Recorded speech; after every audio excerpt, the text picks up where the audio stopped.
السلام عليكم ورحمة الله وبركاته. الصلاة والسلام على أشرف المرسلين. Welcome everyone. Thank you for joining us for today's webinar. My name is Hajar Laisi. I am heading membership and volunteers at PMI KSA Chapter as a Senior Vice President.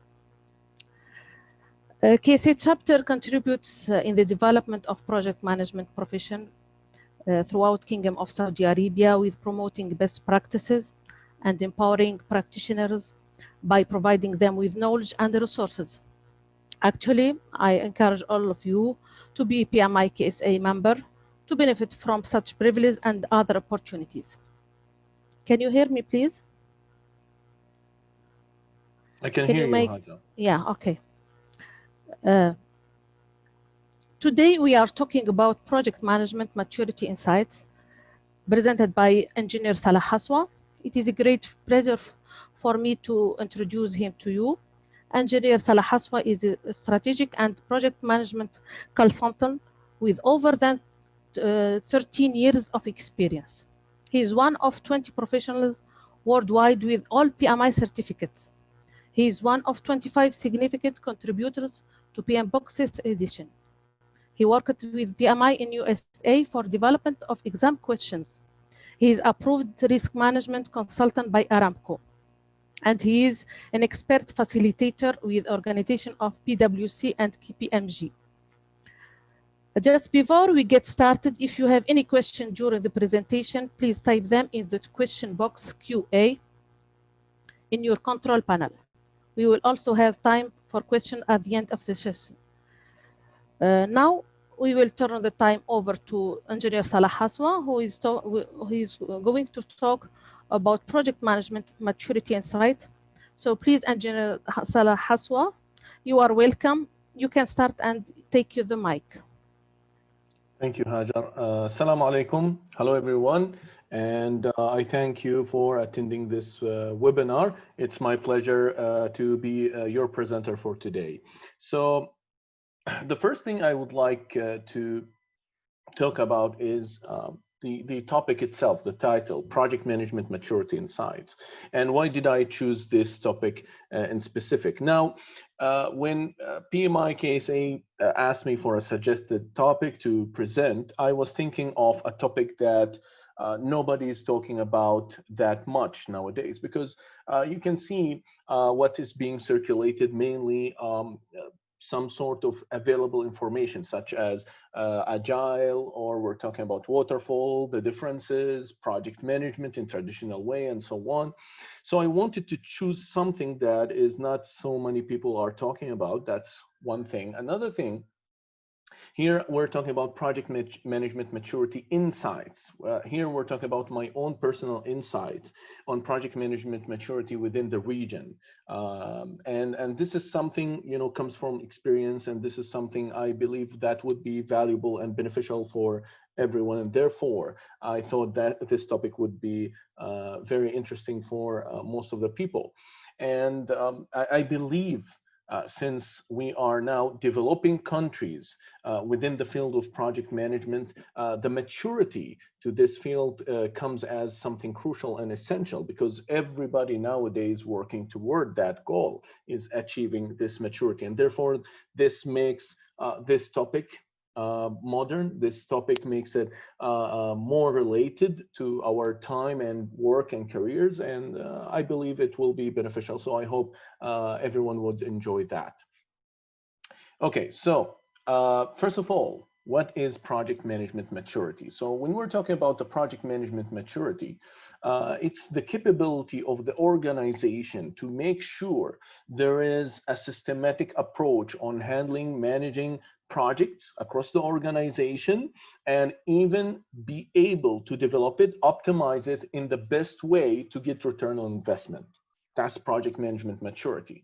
And every organization should always seek to attain this goal for their organization. The reason for, if we are trying to make a change, or maybe we are trying to deliver certain services or products toward our clients. Project management maturity not only is going to be a good return on investment, but it's also going to make a good positioning for our picture, for our professionalism, for the way we handle projects in front of the customer and even among ourselves.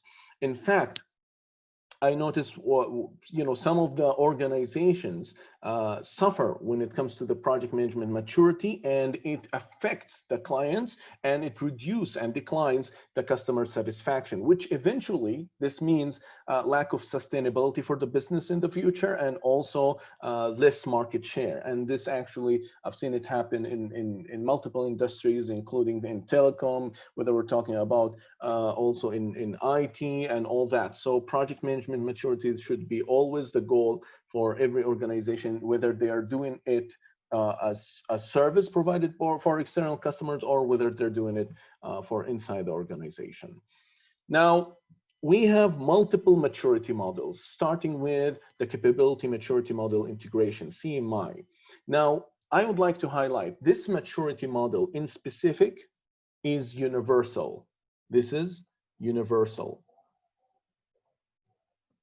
meaning this maturity model is not only applicable to project management, it's applicable for almost any managerial field, whether we're talking about human resources, whether we're talking about competency framework. This is universal, and we can customize it and detail it more toward our project management. So this is one of the maturity models that we can use in measuring our project management maturity. Now, the second one is OPM3, stands for Organizational Project Management Maturity Model.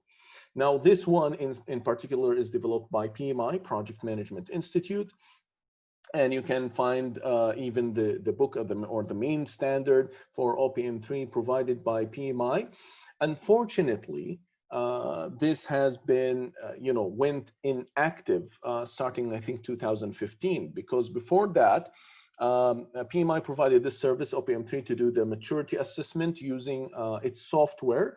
And I think by 2015, they sold it to another company, and then they lost this advantage. So this was actually a pretty good package when it comes to OPM3. This software provided an advantage, because you're going to enter the data. You have a benchmark with other 1,000 organizations that you can see and measure your maturity versus other organizations that are similar to your industry. So it was a great tool to be used, but still the OPM3 model is still valid. We can still use it. However, we don't have that software that generates for us the nice dashboard and results. We don't have the proper benchmark for that. However, we can still use it. And the other one that is active and customized for project management is P3M3, and this is in particular the one I'm using. It's still active. It's provided by Axelos, which is the British Institute that I'm sure you're familiar with, whether we're talking about Prince2 certification, managing successful programs, P3O, portfolio program, project offices, and so on. So this institute also has P3M3, portfolio program and project management maturity model. And if you look in detail in those maturity models, and by the way, this is outside of our topic because this will take a long time, but I just would like to highlight that if we look into details for those maturity models, we will find similarities. So if we're talking about the levels of maturity, whether we're talking about P3M3 or CMI, they're exactly the same, 5 levels. One for making sure there's a defined process, then, or let's say there is some kind of repeated process, then managed process defined, and then there is some kind of measuring process, and then optimizing. However, when it comes to the OPM3, it's a little bit different. It's the same way, but instead of 5 levels, they made it into 4. As you can see here, standardize, measure, control, continuously improve.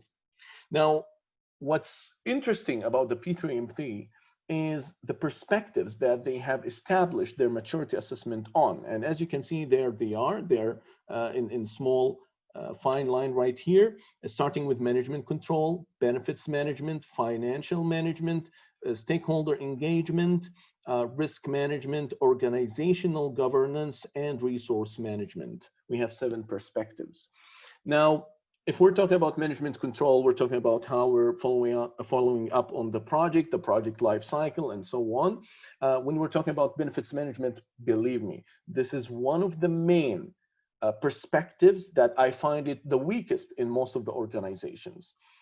Most of the time, 90% of the organization where we investigate when it comes to the maturity of project management, the weakest link is benefits management.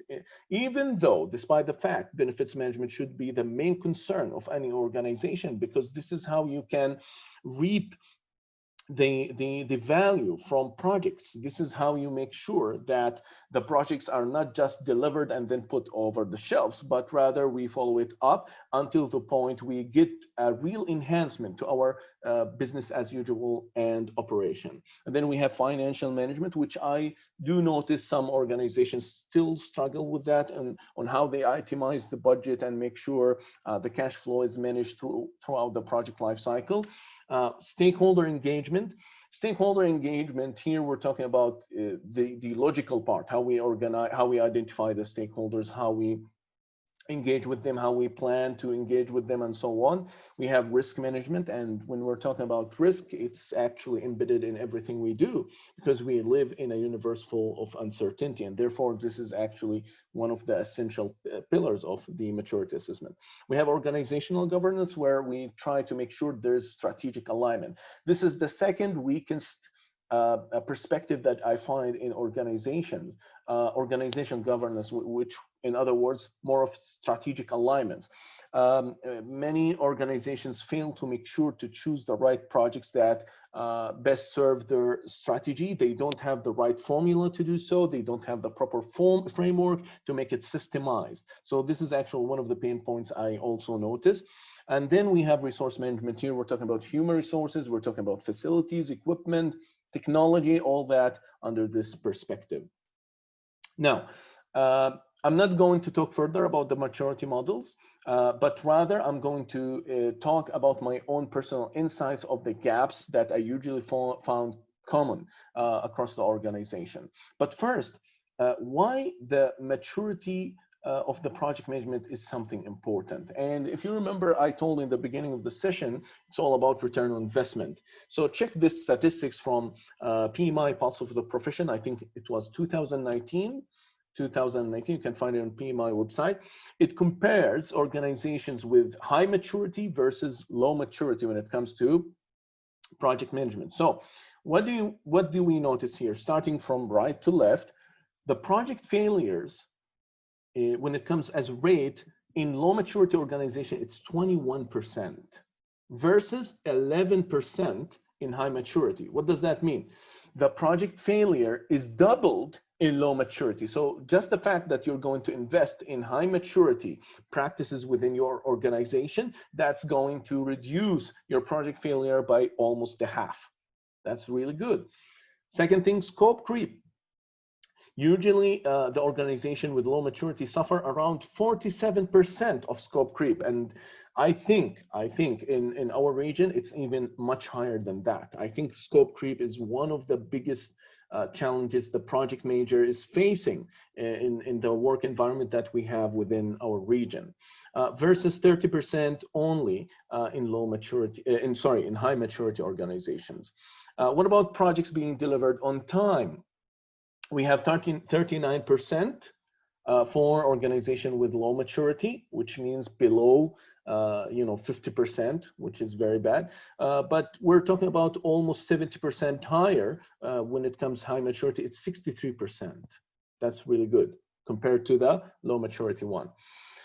And then how many projects have managed to finish within the budget? We have around 46% projects finishing on budget for the low maturity versus 67% for high maturity. And last one, eventually, this is our main goal. How many of the strategic objectives that those projects are contributing to, how many of them met their goals? When it comes to low maturity organization, it's just 56% versus high maturity organization with 77%. That's the end result. This is what we're trying to get, meeting our goals, contributing to our strategy.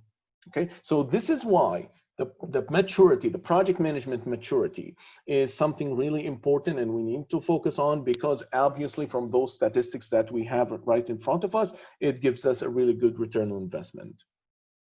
Now, um, throughout my experience and all the assessment that I have done, the audits for multiple organizations, for how many executives, managers, senior managers that I have met and had conversation with, uh, I have accumulated a lot of observations. However, I chose to discuss 6 of them only with you, and I believe those 6 main observations are, the most common ones. This is why I chose those 6 only out of a pool of, let's say, 30 observations.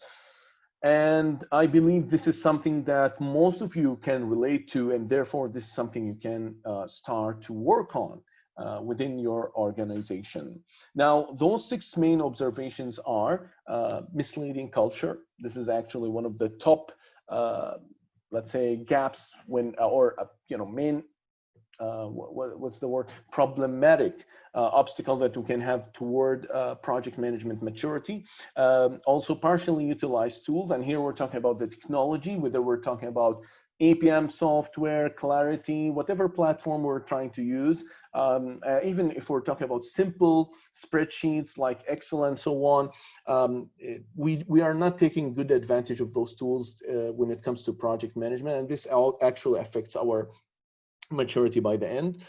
Weak strategic alignment. This is again one of the main problems that I usually find across the organization. Organization fail to find the right connection. They do not have what we call line of sight to make sure that every effort that we're doing, including the project and all other initiatives, are properly aligned with the strategy. Then blemished methodology, that whatever designed methodology, usually it requires a lot of improvement, a lot of effort to be reconsidering, to be customized within the needs of the organization. This is properly customized for whatever the project management and culture and the systems that we have. This is something also we need to look into. And then we have unchecked project life cycle, and here we're talking about end-to-end project lifecycle, even before the project, including the feasibility study, the business case, and so on, and also including what comes after the project. Here we're talking about benefits realization, operation, in order to utilize whatever we have produced in the project, product or services. And lastly, poor documentation. And usually when it comes to poor documentation, I believe it's one of the biggest symptoms that we have in the region when it comes to as an indicator for lack of project management maturity. Documentation, mainly, I believe it's terrible in most of the cases, and therefore it's really important for us to look into this one. Now, so let's take them one by one, starting with misleading culture. First of all, what do we mean by culture? Culture is the set of beliefs and convictions that direct and influence the behavior of the organization staff. Okay, so it's what they think is good in order to make sure that they do their job and get the results they want. And when it comes to culture, usually what I notice toward or against the project management maturity, that leaders don't care about project management maturity at all. They care just about getting things done. I want this done by tomorrow. That's it. How you do it, I don't care about it. And this is one of the biggest issues. Why? Because if we are, as leaders, pushing our staff to just get the things done without properly following the right procedure or doing it at least in the right way, this, first of all, will get us a lot of problems in the future, including not everything is documented properly, that we have done it in a way that could be sabotaging our relationship with the client. It can be done in an ethical way possible. It can be done using workarounds that will not be properly shared. And this is actually one of the biggest issues that I keep observing, and also even the project managers are voicing their concerns about that senior management, they just care about getting things done however it's being done. And this is actually something that you as an assessor or someone, you need to look or investigate within your own organization for the maturity. You need to look for this factor, because when we look at maturity in any organization, we look at two perspectives: the documentation perspective and also the people perspective. And this is something you can voice it out or get it or understand it from having conversation with the project managers, with the practitioners, even with the managers themselves. Another issue that I find that also that come from a bad culture. I remember in one of the organizations, whatever the project manager is going to prepare as a plan and present it for senior management, whatever plan, it includes estimates, time, cost, and so on. What happens is that the senior management are used just to look at the estimates. They don't believe, they don't have that level of trust with the project manager. So whatever estimate they're seeing, they're just going to slash 10% from it. Okay.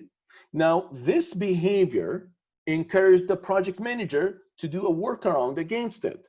Okay, so the counter action was from the project manager: whatever estimate he's going to get, he's going to increase it by 10% just to go in front of the senior management. They would slash that 10% and he's going to get whatever he wants. So this empty loop cycle happened due to bad leadership, bad culture being infested within the organization. So it's really important for us to look at our culture, how we behave when it comes to project management.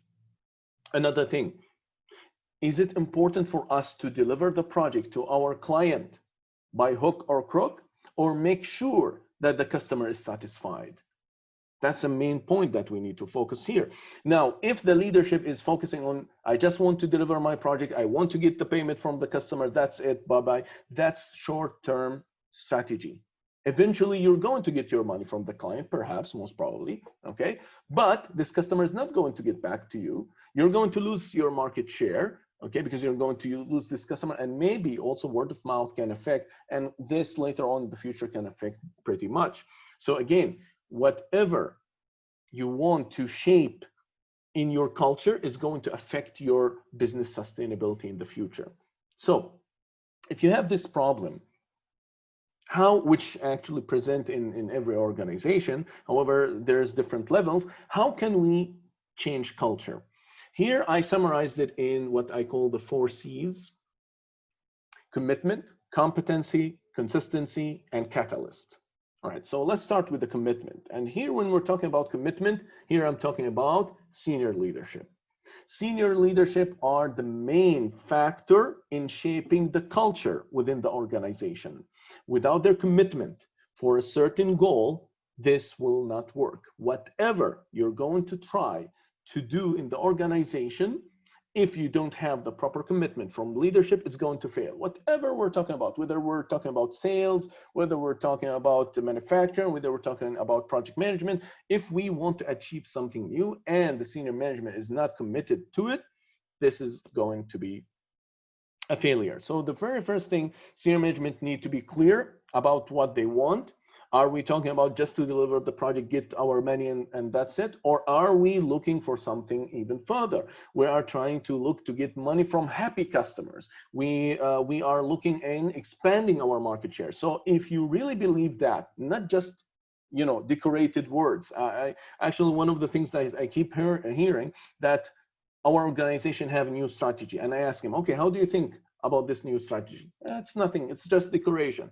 This is a big problem. Whatever words that you have in your strategy, it has to be realistic, it has to be serious, and those leaders, those senior managers has to be committed to it. Otherwise, it will fail. And I remember, even there is a saying by Peter Drucker that culture eats strategy for breakfast. So whatever you're going to strategize, whatever tools you're going to provide, and so on, if the culture are not, properly formulated to be aligned with your strategy, it will be a failure. And the smart senior management or leader who are able to change the culture toward to their own vision and strategy. Next topic is competency, and it's actually a big topic because whatever changes that you are trying to make, you have to make sure that the future state, the change in the future, is having those people compatible with their competencies to that level of change. So if we're talking about a new kind of system, if we're talking about a new kind of behavior or professionalism that we want to show and even work toward with our customers, so proper competencies has to be developed to achieve that level. Usually, personally, I believe that the best way for leadership and organizations to do is make sure to have internal resources to develop up to the level they require for their future state, instead of just removing and replacing with a new competent resource. Why? Because a new competent resource, if they come along, they come with their own different beliefs, and it will take some time until they get used with the new culture. Also, the people within the organization with any kind of change, they will be more resistant because they believe their job are not secured. So your objective is, first of all, to make sure whatever resources we have, we leverage their competencies to be properly aligned with what is required in the new change. I've seen a raised hand. Is there a question?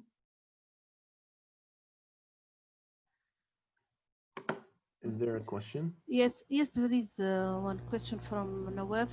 If you permit, I read for you. Okay. I think that if organization focuses on increasing the maturity of projects, maturity on programs, and portfolio will follow. Do you agree?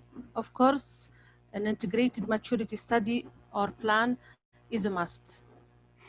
Well, Nawaf, mainly, yes, I agree, but you have to look into it.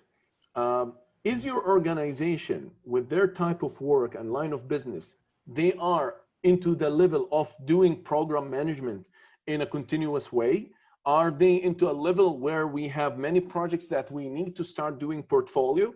You need to remember that programs and portfolio management is cost, right? I'm going to bring a portfolio management, he's going to do this task, he's going to be paid for it, it's going to be costly, same as for program management. So we cannot just have in any organization programs and portfolios just because we like the name for it. We need to have proper justification for it.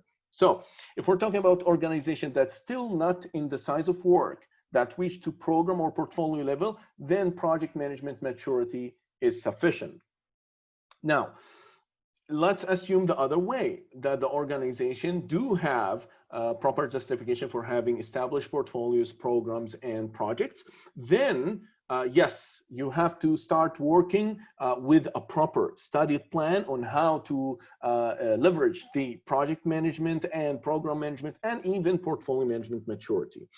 One thing that you will notice in the P3M3 model, okay, that other than the 7 perspectives, you have 3 main sections: project, program, and portfolio.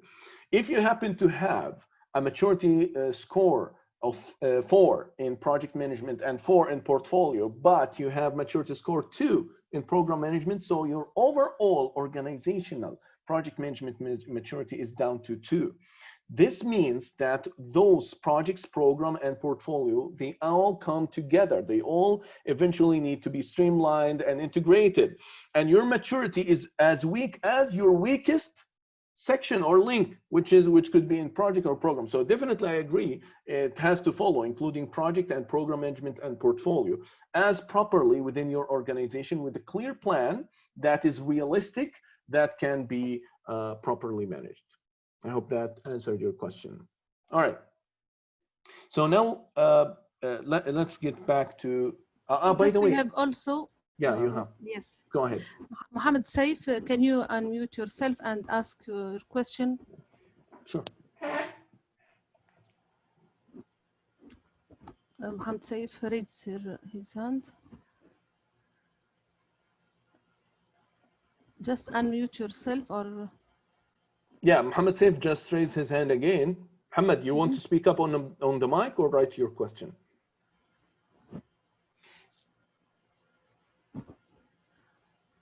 Uh, I think he cannot unmute himself. It's okay. It's okay. So we can go back to him. All right, yeah, because now we have 30 minutes left. All right, so by the way, the question that I answered, it reminded me of an observation. Usually in a small organization, let's say relatively small to medium, they always have this idea that they need to make those fancy names applicable to their organization in order to think, they are mature. So I know, for example, we have a department. The head of the department is supervising multiple projects. So they say definitely this guy should be a program manager, and the guy on top of him should definitely be a portfolio manager. First of all, technically speaking, when we're talking about the definition of a program, this is completely wrong. And second, it does not necessarily mean in each organization we have to have program manager and we have to have portfolio. Portfolio is established as a snapshot of group of projects and programs that we believe it should be managed so we can get a better benefits from it in optimizing and making sure there's no double counting of benefits and so on. And this should be justified before we say, let's do a portfolio management. So this question reminded me of this observation that people tend to say, let's have program manager, let's have portfolio, even though they don't actually do proper or actual program management. And also there is no proper justification for portfolio management. So thank you for this excellent question. So when we're talking again now about competency, we need to make sure to shape the competency of the organization staff to be compatible with whatever changes that we are looking for. And this reminds me of the PMO, which you are all aware of, the Project Management Office. This is actually one of the great means that we have to leverage our project management maturity in the organization. It's a centralized department where it's going to make sure our project management practices are disciplined. But here's the problem. Who do we hire in PMO? People who barely have proper project management experience. I know a lot of people being hired into project management and they never actually managed a project management end-to-end before. That's really big problem. Another thing, the PMO staff, they don't get treated with the proper training and the comprehensive training and workshops that they deserve and they need, because in their position they are a leader for the project management maturity, and therefore they need to be the best project management experience. And you cannot have by hiring just people to work as administrators. And that's one of the observations I noticed, that PMO people think we're going to hire anybody just to be a PMO officer or so on. This is not the proper definition of what we want from a PMO. This is more of a centralized coordination project management office. And therefore, if we really want to leverage our project management maturity through a PMO, we need to make sure to hire the right competent resources that can be a role model for other project managers, as well as having the proper training and comprehensive education. Another thing when it comes to the competencies is the Knowing Doing Gap, which is a book by Jeffrey and Robert. And as you can see, the concept Knowing Doing Gap, it means nowadays we have knowledge available in every way. It's so much easy to get whatever knowledge. You want to know about portfolio management? There you go. You have books for it. You want to know about program management? Yes, there you go. You have it. But knowing something does not necessarily mean that you know how to do it. And this is one of the issues that we have. We have people who are certified in this certificate, they have read this book, etc. And that means that we are confident that we're going to do this job properly. No, it's not necessarily the case. It could be, but it's not necessarily. And this is actually a gap that a lot of organizations suffer from. And we need to make sure to bridge this gap through mentorship programs, through workshops, mastermind groups, through on-the-job training. All these tools we need to make sure to be done to leverage the competencies of the staff to the level of our project management maturity. Another thing that I don't like to hear, quite often when it comes to organization, they always say, we want to be agile. We want to be agile. Well, first of all, we want to be agile long time ago. It's not something new. Maybe we had it in different terms. We needed to work faster. We wanted better productivity. We wanted, shorter business lead to deal period. Sometimes we call it business resilience, whatever the name. Okay, we always had the case. But the problem is, what I noticed that this word that is getting too much frenzy started to get some flaws coming to it, which is people started to love to do agile as a way to justify them not to do any kind of documentation. One of the biggest problems that we find with people who are saying, I'm doing agile project management, or maybe our organization is having proper agility or whatever, one of the problems is they lack the proper documentation. Not only that, they use it also as an excuse to skip through processes just for whatever sake they're saying to get this business done or so on. And this later on is going to fire back. So this is also another thing that I want to highlight when it comes to leadership. Now, the third one is consistency. What do you mean by consistency? It means that whatever change that we want to do, it should be in a proper approach, logically planned, step by step. So for example, if we're having level maturity 1 and we want to jump into level maturity 4, we cannot do it in 1 year. It should be step by step. And this is what we mean by consistent progress, even with low pace, but at least continuous, rather than having quite fast jumps that can fire back and nobody would be able to adapt to the new change. And this is something that we need to consider when we are trying to change the culture. Last thing, which is very, very important, and it should also be tied with the competency. One of the things that we need to look for is a proper defined competencies. And I'm talking not about training people, but rather than to know what kind of competencies we need to look for people, what kind of performance we are expecting from those competent people, and we need to provide them with catalyst, meaning tie their performance to the rewards and recognition system. This is really important. This is how you can influence change. So I remember one of the cases that I have found, they were, the PMO were telling me the project managers are always busy. I said, how? I said, whenever we ask them to fill this document, they say, I'm busy, I don't have time, bye-bye. And you know what was my answer? They're not busy. They don't see it as priority. Why? Because whether they fill it or not, it's not affecting their incentive. It's not affecting their reward. It's not affecting their recognition. And therefore, it's really important for us to tie this up to make sure it's properly managed in this culture. The next topic, or the next main observation, is partially utilized tools. Now, I know a lot of organizations have invested a lot in their softwares like EPM with certain add-ons and so on, and even dedicated platforms such as Clarity and so on, dedicated software for risk management such as Active Risk Manager and so on. The problem that we find after we invest that much on those softwares, it's not being used as the main resource for the PM. Guess what's the main resource for the PM? Excel sheet. Almost 80% of the time, okay, I find project managers mainly use Excel sheet and they forget whatever tool they have. And when we look at their project on their this software, it's not properly updated, which will give bad information for other, departments or for other leadership that they might use this information for decision making. And also, if we ask them, okay, so what do you do with this software? The answer would be, I'm just filling it out for compliance purpose, but I'm just using comfortably the Excel sheet. So our job should be to investigate that, understand the root causes, why they're behaving this way, and treat that right away.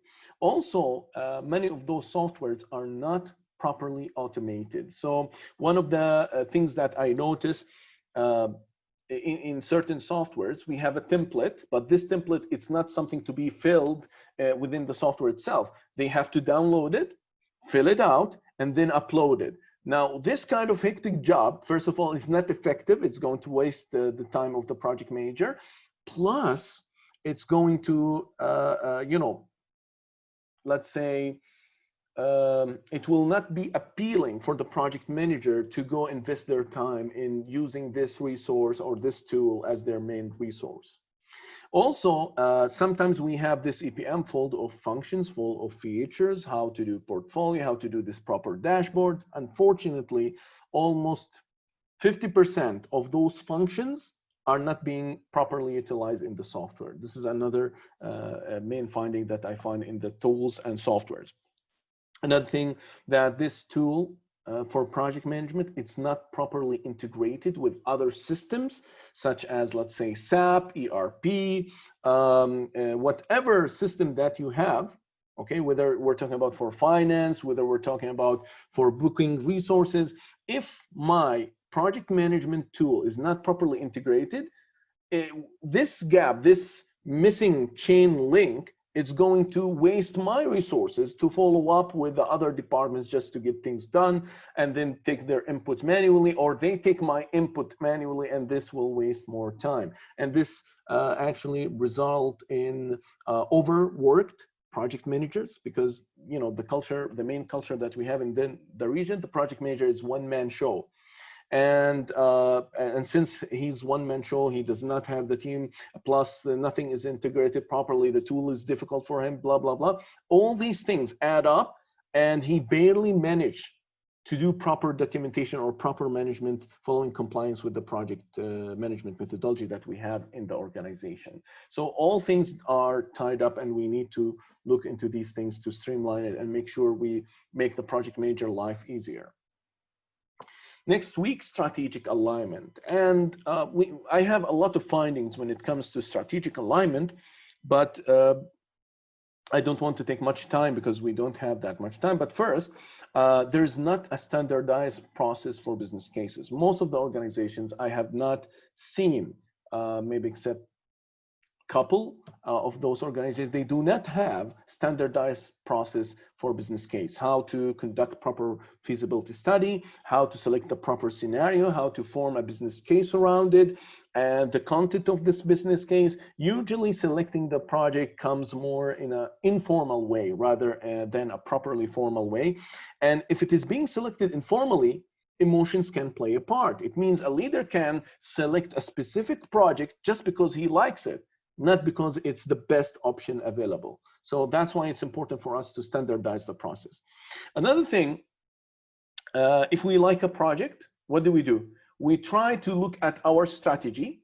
We look at certain strategic KPIs and goals, and we try to map those KPIs to those to this initiative or to this project. This is also wrong practice. This is what we call strategic misinterpretation. It should be the other way around. As the saying, I forgot by whom, but it's start with the end in mind. It means that we need to look at the strategic objectives, what we're trying to solve, what we're trying to exploit as an opportunity, and find the right solution for it. Not the other way, find an initiative and try just to get KPIs just to justify it. In this way, we're almost going to justify all projects, and this is not the case. Also, which is, by the way, a big topic, but I don't have much time for it, projects are not assessed properly against the strategic goals and KPIs, and moreover, they're not properly prioritized and selected with the proper project mix. Now, for mature organizations, they do use algorithms to make sure that within a certain constraints, like certain budgets, certain timelines, certain strategic objectives, whatever projects we have, we're going to select the best project mix with this limited resources that we can get the highest return on investment. So many organizations unfortunately fail to do so. Next, projects are not followed through operations for benefits realization. Like I have mentioned to you earlier, one of the weakest perspectives that we find is benefits management. And I've seen a lot of organizations they do deliver projects successfully, but eventually it's set on a project shelf, and we're not going to utilize it. We're not going to operate in proper way to get the benefits. This is a bad practice. And these things should be solved on a program and even portfolio level to make sure those benefits are being followed up even after the project delivery. Lack of post-investment reviews. This is really important. We need to have a looking forward approach rather than looking backward. It means whenever we're done with a project, I'm not talking about delivery point of view, I'm talking even about benefits realization. We need to do a post-investment review. It means we need to look at this project. How much did we pay? How much did we gain? Was it a good idea? What can we learn from it? So we can leverage this information to properly select a better projects in the future. This is how we can benefit from post-investment reviews. The next is a blemished methodology, like a flawed methodology. Now, what I usually notice that methodologies in some organization either too simplistic or heavy. And we have this misconception that having a heavy with rigorous processes and explanation, it means we have a good methodology. And this gives us a false sense of maturity. Even if you have proper documentation, a perfect governance, a perfect methodology, okay, we need to look at it in practice. Are people doing it? Are people actually using this methodology and it's actually benefiting them? So one thing that you need to notice, having a heavy methodology is not a must. And sometimes having a heavy methodology, even if it is good, sometimes it gives us a false sense of maturity, even though it's not the case. Because I remember in one of the organizations, I think back in 2015, when I assist them, or 2016, I'm not sure, they had really nice methodology, very heavy, maybe with certain, minor comments here and there. Unfortunately, most of the project managers did not follow. I looked in their software, even they had an amazing software, mostly not filled out. And that's why I have a saying that it's better to have simple methodology that everybody happy to follow, with good results, of course, than a heavy methodology that everybody thwarted to follow. So again, it's really important to understand the culture, the people, in order to have properly customized methodology. And I'm a fan of simplicity.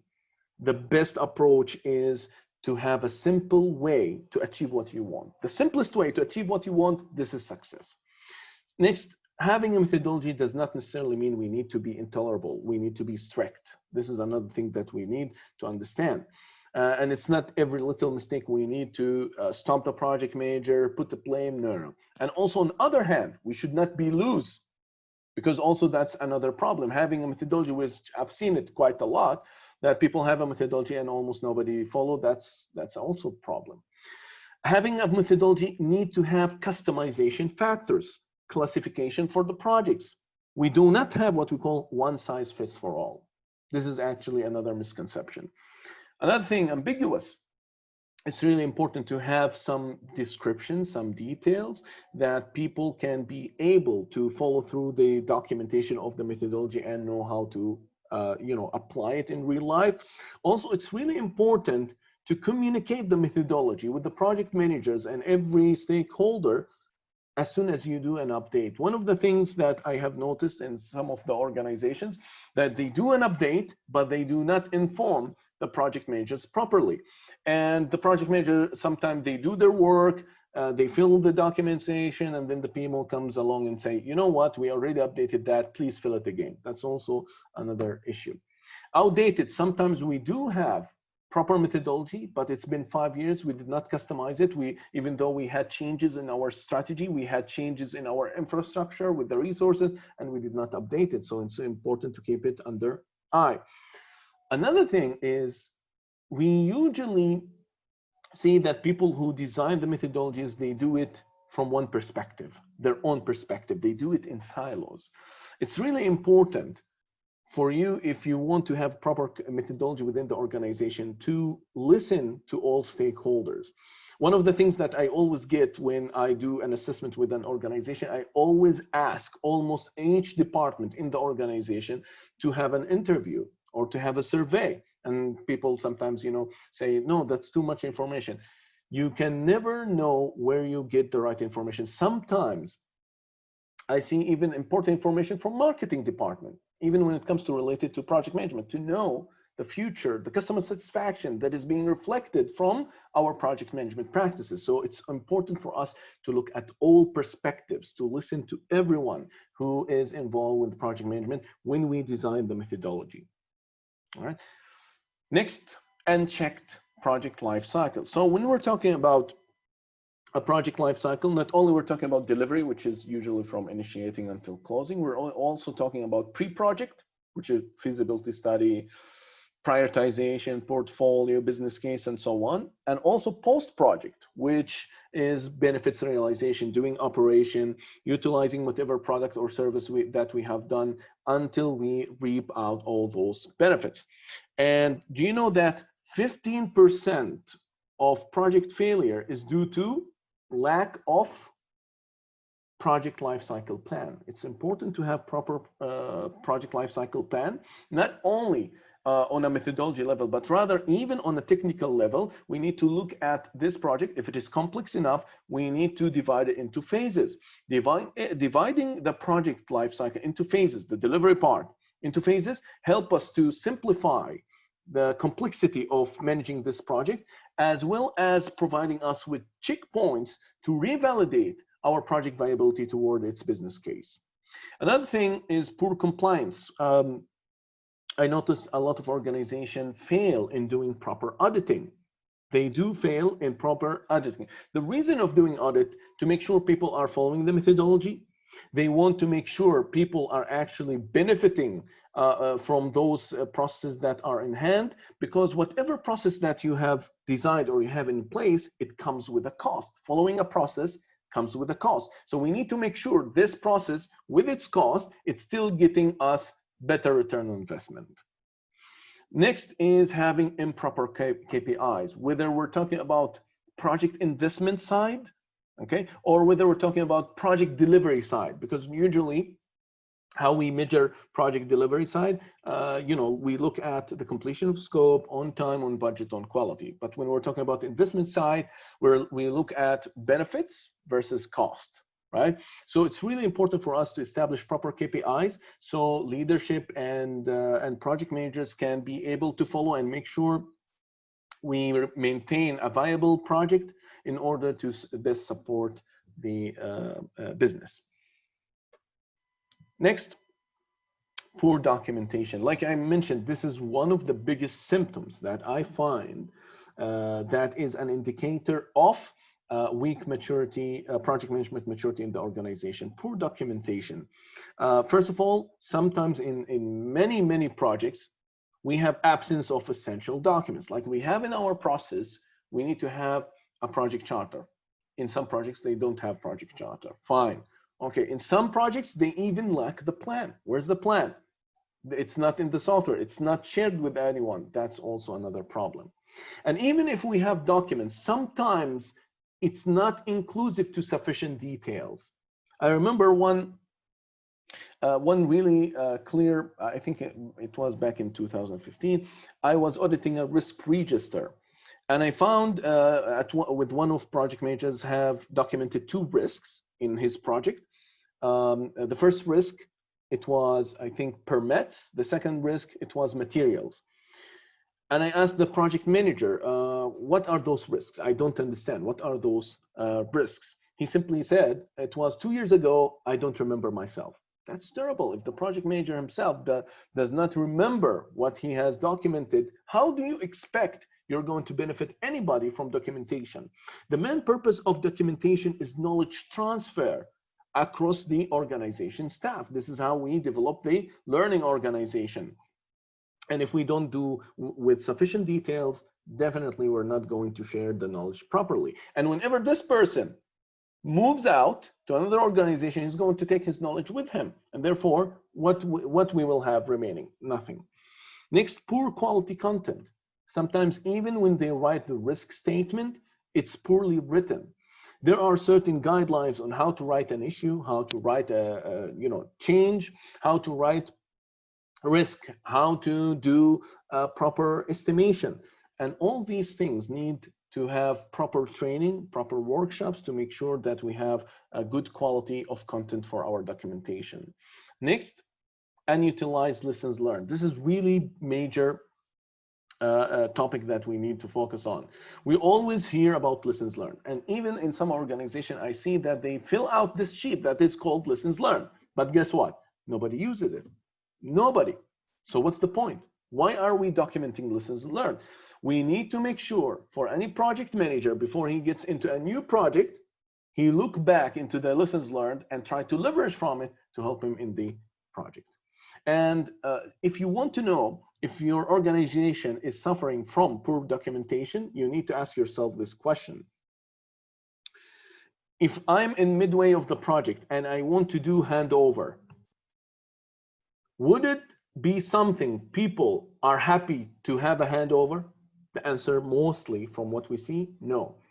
Because whoever is going to get handed over with this project is going to suffer. He's saying, I don't know nothing about it. This guy told me something and he left.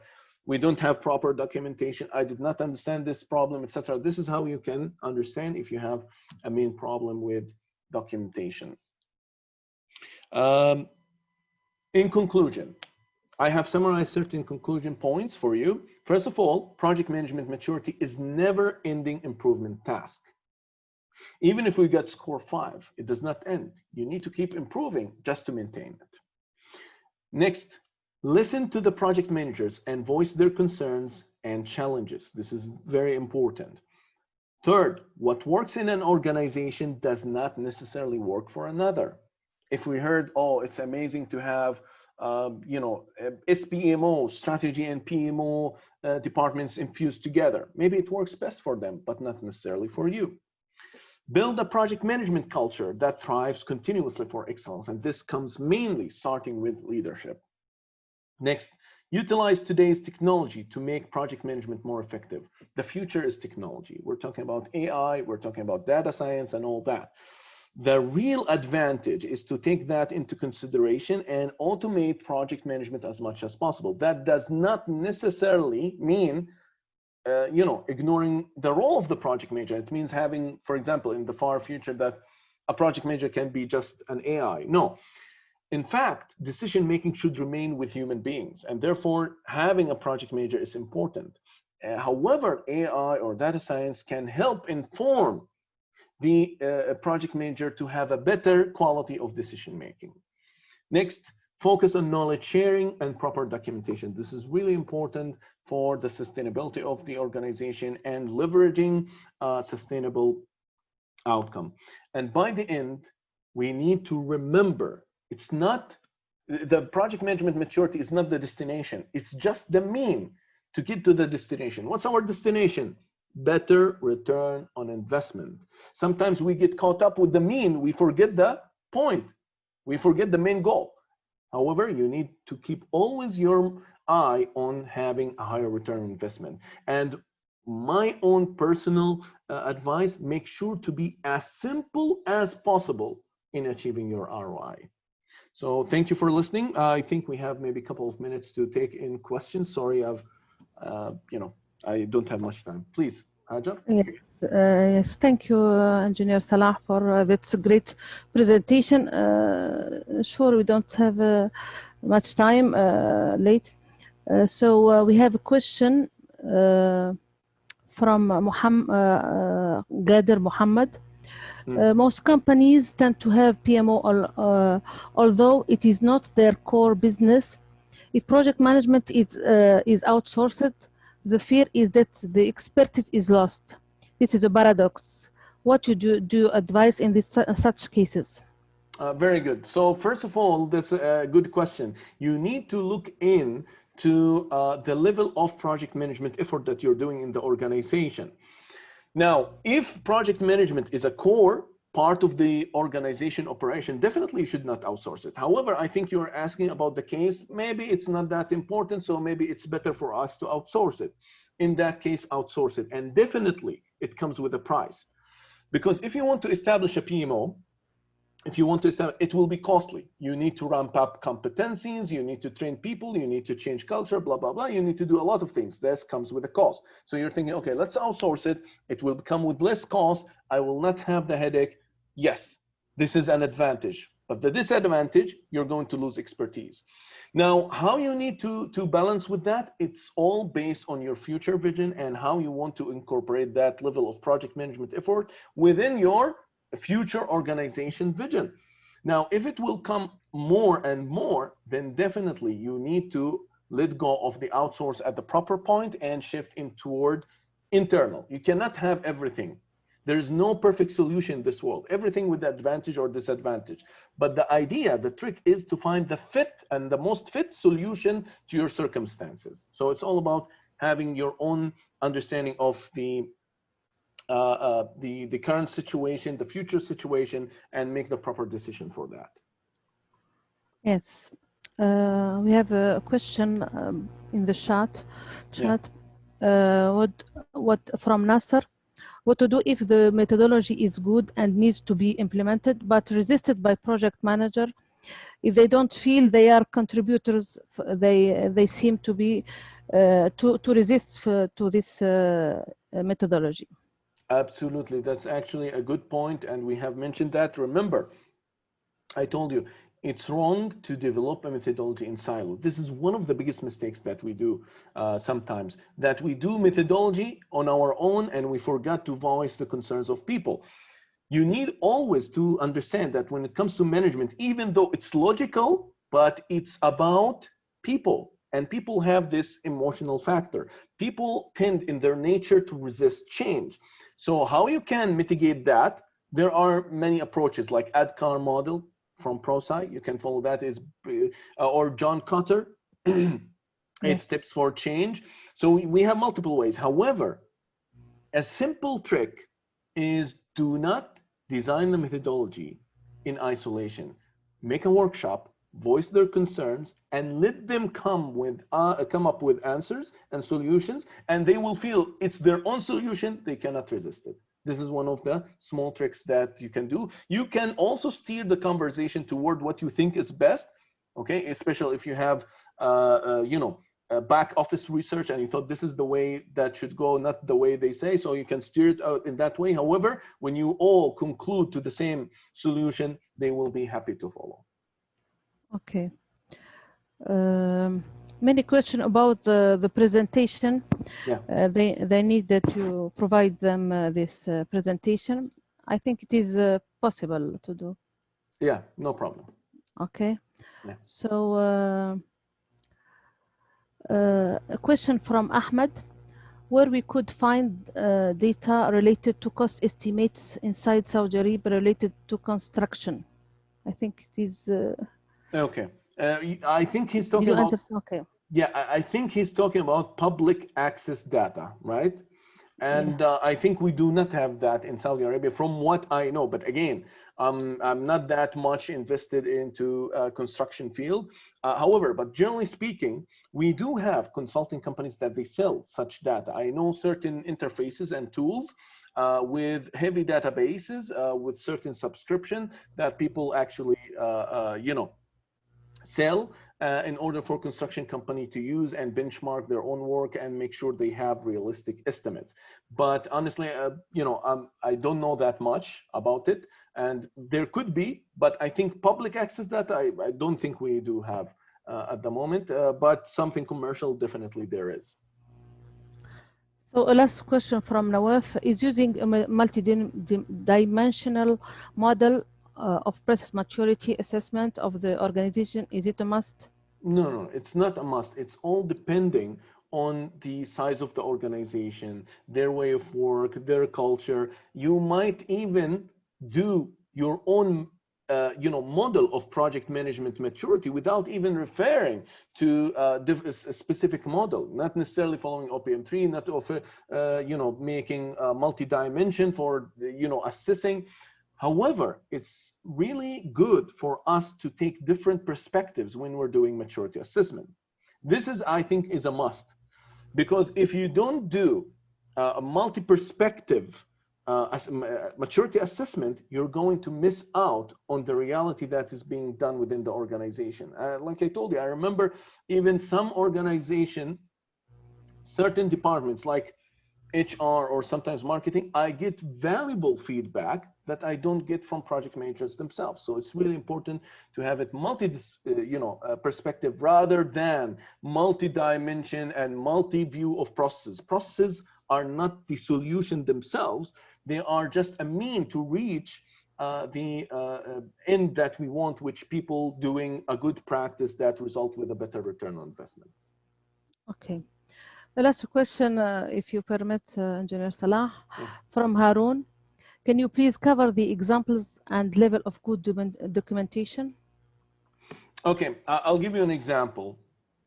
Now, if we're talking about risk statement, for example, which is, by the way, a bit tricky, I always advise on a specific guideline in writing the risk statement. Please make sure to write down the risk statement in 3 main parts: cause, description, effect. Now, if you're telling me risk, okay, permits, what about permits? Tell me more about it. Okay, maybe the permits will be delayed. Why? Tell me why. Okay, maybe because the certain person, he's not, prioritizing my work. Now, if we understand the cause, we can properly manage this risk. And if we have the proper description with the cause, now we have good statement. Now, if we add to it the effect, it will be a clear sentence in making sure that whoever reads it from outside, by the way, sometimes I do this test. I let someone else other than the project manager, including myself or some of my colleagues or my associate, to read the risk statement or to read some documents. If they understand it without referring back to the project manager, it means a good example of documentation. This is a good test. This is something I do. If I have to go back to the project manager, I need to ask him follow-up questions just to clarify the answer. This means very bad example of documentation. Okay. If you can accept other question, because question comes later. What area of talent triangle this website is concerned, and how much proportion strategic, leadership, or technical? I think he's talking about the PDUs, Hajar. And I would say it's more into, if you want to look into it, I would say it's divided. It's one PDU, it's 1 hour. Yes, it's divided through those 3 strategic, leadership, and technical. However, I would say put 0.5 at technical and put 0.5 at leadership. Okay. It seems that we've covered all questions, Engineer Salah. Thank you again for this great presentation. If you have anything else you want to cover before the end of this session. First of all, I thank you, everyone. But there's a question from Wajdi. I think this is the last question because it's really important question. Yes. He's talking about most business decision makers have the wrong perception that project management is a luxury, which is true. This is how we look into it, that we look at the PMO. Who do they hire? They don't hire expertise, which comes with a greater cost. They hire just coordinators. Why? They don't even invest in their training. Even if they hire coordinators, fine, train them well. They don't do that. Why? Because they believe it's a luxury rather than a critical business necessity. Now, what can we do to change their mind? Number 1, we need to provide solid case studies. One of the things that I have showed you in the early beginning slides is the statistics. Those statistics properly show return on investment. So you can do just a simple calculation with the percentages that is provided by PMI and see how much would we save if we invested this money or this much in doing proper project management maturity. This is one way to go. You can show, you can research certain case studies from different organizations. You can share it. And also you can show lessons learned from projects. You can view the organization failed projects, do root cause analysis, which is something I also usually do, and I love doing that. You do root cause analysis, and then you show it to the leaders. And by the way, most of the good leaders I found, they already know the problems they have in their organization. They just needed someone to confirm that, so they can take it as a good, strong decision against that with proper evidence, because whatever assessment or root cause analysis that we do should be evidence-based.